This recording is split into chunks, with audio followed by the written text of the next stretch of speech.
کلام مقدس پرانے عہد نامہ میں سے گنتی کی کتاب اس کا 25واں باب، اسرائیلی فور کے مقام پر۔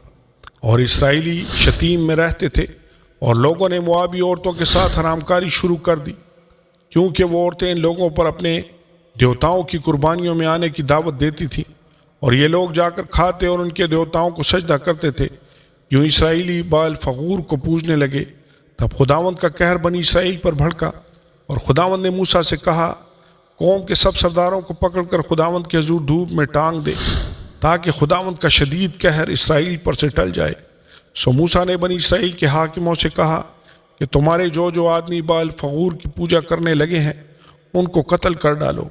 اور جب بنی اسرائیل کی جماعت خیمہ اجتماع کے دروازہ پر رو رہی تھی، تو ایک اسرائیلی موسیٰ اور تمام لوگوں کی آنکھوں کے سامنے ایک مدیانی عورت کو اپنے ساتھ اپنے بھائیوں کے پاس لے آیا۔ جب فنہاس بن الیعزر بن ہارون کاہن نے یہ دیکھا، تو اس نے جماعت میں سے اٹھ کر ہاتھ میں ایک برچھی لی، اور اس مرد کے پیچھے جا کر خیمہ کے اندر گھسا، اور اس اسرائیلی مرد اور اس عورت دونوں کا پیٹ چھید دیا۔ تب بنی اسرائیل میں سے وبا جاتی رہی، اور جتنے اس وبا سے مرے ان کا شمار 24,000 تھا۔ اور خداوند نے موسیٰ سے کہا کہ فنہاس بن الیعزر بن ہارون کاہن نے میرے قہر کو بنی اسرائیل پر سے ہٹایا، کیونکہ اس کے بیچ اسے میرے لیے غیرت آئی، اسی لیے میں نے بنی اسرائیل کو اپنی غیرت کے جوش میں نابود نہیں کیا۔ سو تو کہہ دے کہ میں نے اس سے اپنا صلح کا عہد باندھا، اور وہ اس کے لیے اور اس کے بعد اس کی نسل کے لیے کہانت کا دائمی عہد ہوگا، کیونکہ وہ اپنے خدا کے لیے غیرت مند ہوا، اور اس نے بنی اسرائیل کے لیے کفارہ دیا۔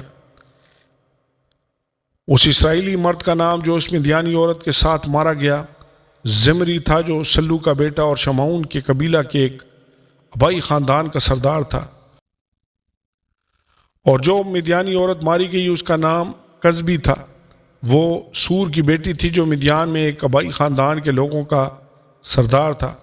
اور خداوند نے موسیٰ سے کہا کہ مدیانیوں کو ستانا اور ان کو مارنا، کیونکہ وہ تم کو اپنے مکر کے دام میں پھنسا کر ستاتے ہیں، جیسا فغور کے معاملہ میں ہوا اور کذبی کے معاملہ میں بھی ہوا، جو مدیان کے سردار کی بیٹی اور مدیانیوں کی بہن تھی، اور فغور ہی کے معاملہ میں وبا کے دن ماری گئی۔